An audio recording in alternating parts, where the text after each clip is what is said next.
There we go. Hello, hello. Hi. Welcome to the show, everyone. I want to welcome Dr. James Fox, episode 6 of the Human Challenge. Cambridge art historian, BAFTA-nominated broadcaster, and author of The World According to Color. How are you today? I'm very well. All the better for speaking to you. Thank you. So I had the opportunity to read your book, The World According to Color. I know we spoke about it the last time we met, but honestly, like, amazing book. It was so fantastic. I mean, it was just one of those books that I read so slowly because I had to. There was so much to just absorb and take in, and the whole journey. Like, it was, I could appreciate as a reader the intention behind writing it, and the time and the interweaving of all these different disciplines. Like the history of civilization, art and culture, media. Like, it was honestly just this fantastic book. I wonder, maybe if you want to, maybe we can start off if you want to just like chat about it real quick, and then maybe tell us some of the journey behind that, because I know it was like a 10-year journey of writing it. Well, I'm pleased you read it slowly because I certainly wrote it slowly. I first conceived it, I was back in 2012, so 10, 11 years ago. I was asked to make a series for the BBC. And I went into this kind of rare meeting at the BBC where they said, well, you can make a program or a television series about anything you like. What would you like to do? And I said, well, color. I'd like to, because I'd always been interested in color from childhood onwards. And they said, great, go and make the series. So I went out and I made this series. We traveled around the world, making this documentary series about the different colors of the world. And I just thought at the end of that series, I thought, I've got to write a book about this. This is really something I've got to do. And so I embarked on this book thinking it would be a very straightforward process. But color is one of those subjects that, it's never ending. It's a sort of bottomless pit. And it sort of touches on absolutely every possible field. And so the research went, and I'm quite an obsessive personality, and I thought I need to know everything. And so the research went on, and the subjects got deeper and deeper, and I sort of started moving into the sciences and philosophy and all these other kinds of disciplines. And in the end, it took me about 8 years to write it. And, there are passages in the book that are only a paragraph long, but they took me months and months to research. So I was desperate, for instance, to know what happens in the brain when you see black. Is black the same as seeing nothing, or is it actually seeing something? Or I was also very keen to know what the Big Bang actually looked like. So I did a huge amount of research to try and find out what the Big Bang would have looked like if we'd been there to witness it. These things took me months and months to research, and in the end, I only ended up sort of distilling them into a sort of paragraph of text about that long. But it was a really enjoyable, if protracted, process of writing that book. Wow. That's really fantastic, honestly. I mean, I just think it's so um I just think it's phenomenal. Uh I again, like, I appreciated that reading it. I could sense that, I could feel that there was so much careful attention put into it. Mm. Now you focus a bit, I think you focused on, I think it was like 7 kind of preliminary colors, I believe, right? And then can you remind me why that was the reason that you chose those 7 colors? Well, there are obviously, in some ways, there are many more colours than that in the world that we see, and in some ways, there are no colours in the world because they're all invented by our brains ultimately. But people have, throughout history, tried to create a sort of list of, if you like, primary colours. Some people speak of the 3 primary colours. A lot of Mhm. societies think of just 2 primary colours of black and white. Anthropologically, often black, white, and red are the 3 primary colours, rather than the blue, yellow, and red that we have in modern science. But the number I wanted to have, I felt that 3 wasn't enough for a book. But I felt that 7 was the number I wanted to go for, and the reason I chose 7 is partly because Isaac Newton selected 7 colours simply because he wanted them to correlate with the musical notes, but also because 7 feels like a very important symbolic number in human history. The 7 ages of man, the 7 sins, the 7 cardinal virtues, the 7 planets, and there are lots of sevens in human culture. And 7 is often seen as the number of humanity. 6 is the number of the devil. 8 is the number of Christ and the resurrection because he gets another life, and 7 is the number of humanity. And because this is very much a history of human culture and human society, I felt that 7 was the correct number to choose. But it meant that there are certain colours that I would have loved to write about, grey and brown and orange, that I wasn't able to write about. But I tried in each of those chapters to bring in adjacent colours to the main ones discussed in the chapters. Right.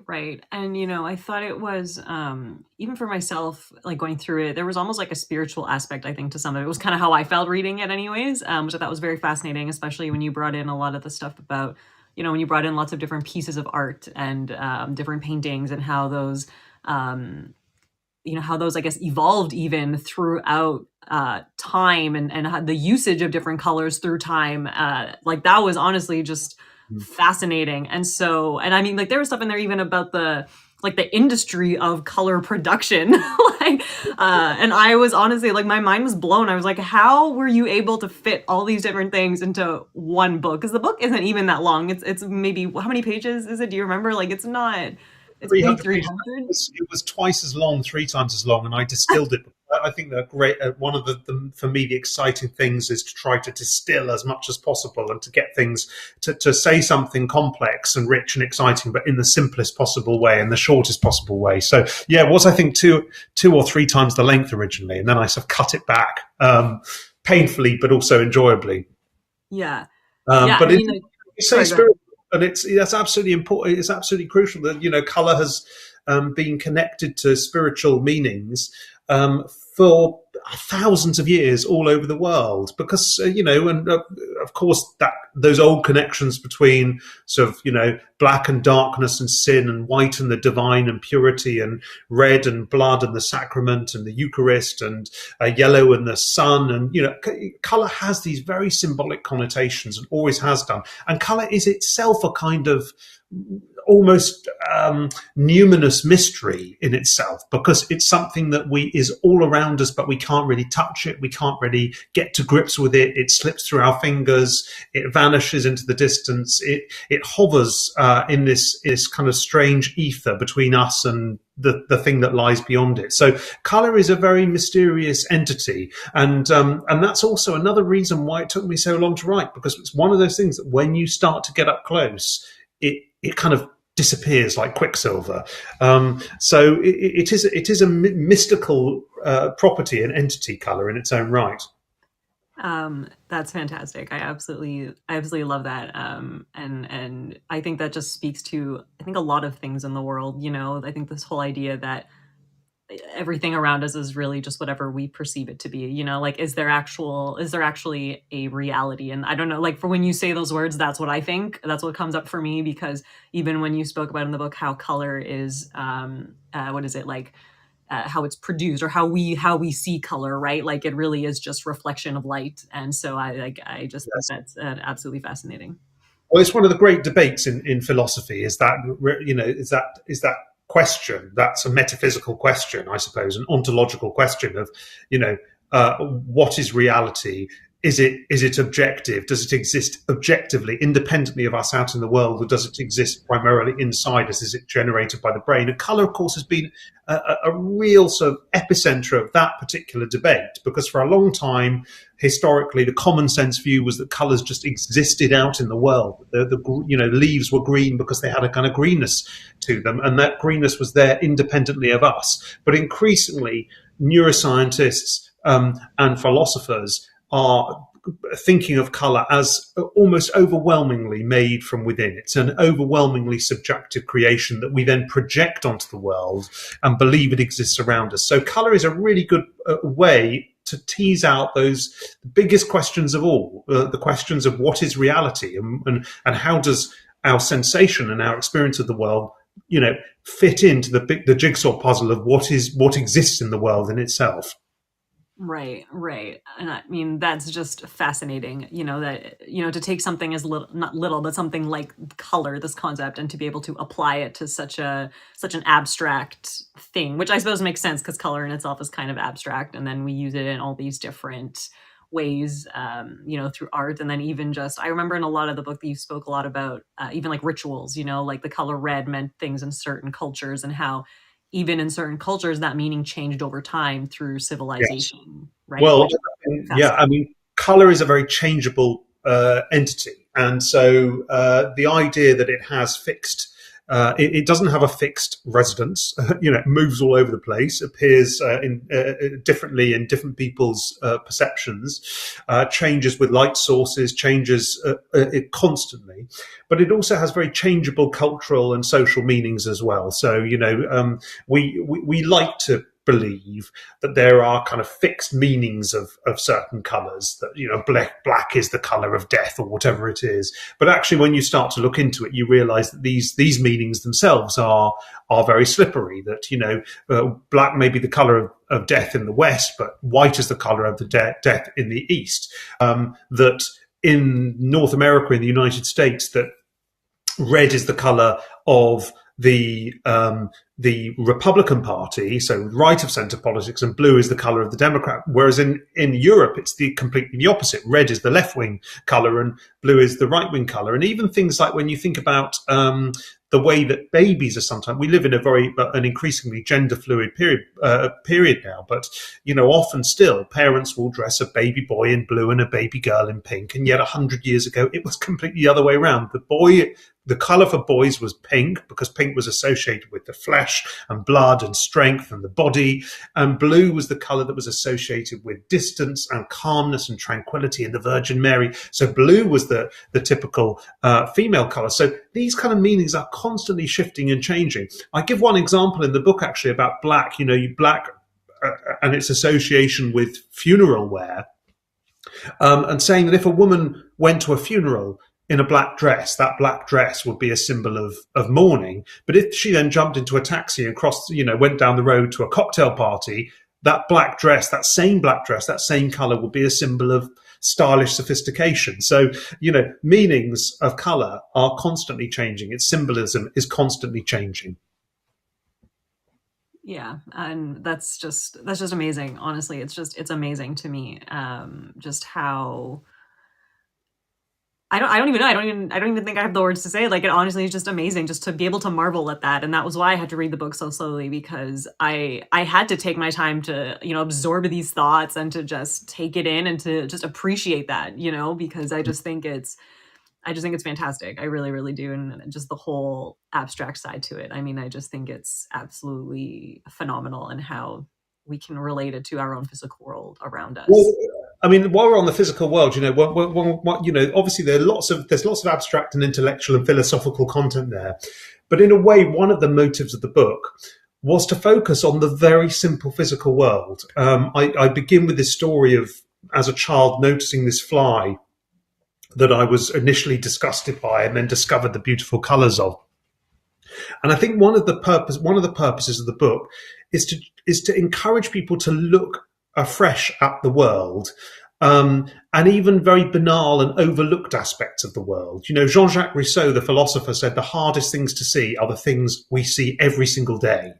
And I think we so often overlook, whether it's a bug or whether it's the color of a coffee or whether it's the color of the mud beneath our feet, or that we want to get off our clothes.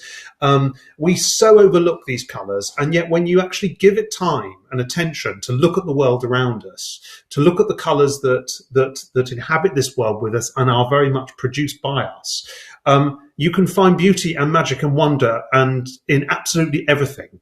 And so I think that in a way, that's one of the lessons I want to impart in the book, is if you just, look closely at things you wouldn't otherwise have bothered to look at, color can give you enormous and endless pleasure and revelatory inspiration.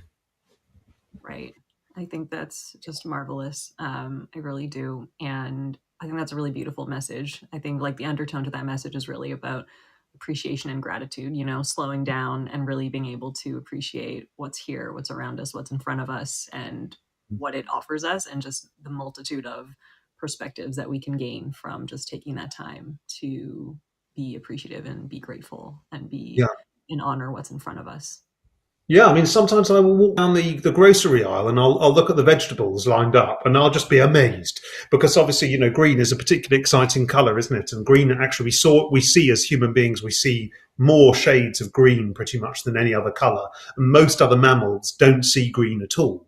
Most mammals are red-green colorblind. It's only primates within the mammal kingdom who are able to see red and green primarily because we think evolutionary, they needed to develop the ability to see fruit, ripe fruit, against the backdrop of a green forest. But if you just go down the grocery aisle and you look at the extraordinary myriad shades of green that you find just lined up in the broccoli and the peas and the Brussels sprouts and the and the cabbages and the lettuces, that is just an absolute visual feast before you even open your mouth to eat the stuff. And so I think that it's finding a way to look afresh at the extraordinary things around us. I think children are very good at it. I think I've got two young children, and my older son, who's 4, he notices things. I'm sure you've encountered this, Vanessa, with young people. Uh, Children notice things. They look at the world much more closely than adults do because they're not so busy trying to get things done, rushing from one place to the other, from one meeting to the next. They stop, they interrogate, they examine, they look at the world in exciting and fresh and brilliantly vivid ways. And I suppose trying in my book to encourage other people and even just myself to be able to see the world in the way that a child sees the world, with those wide open eyes and that sort of, highly vivid, high resolution imagery. I think that's so true. And again, I really think to me it just comes down to being able to really like just look at our world a little bit differently, look at the world around us, and I think appreciate it a little bit more. I think I'm going to close this episode on that note because I really think it's beautiful and really coming down to reminding ourselves to take that time, appreciate what's around us, appreciate that color, appreciate its meaning, and that we can put whatever meaning to things that we want. I think that's a really great reminder for this episode. So I want to thank you so much for coming on the show. Really, thank you. If anyone has a chance, please check out the book, The World According to Color. Honestly, it will blow your mind. Like my perspective on a lot of things changed just drastically when I closed that book. And so I'm really grateful to have had the opportunity to have you come on the show. Well, thank you so much for reading it, Vanessa.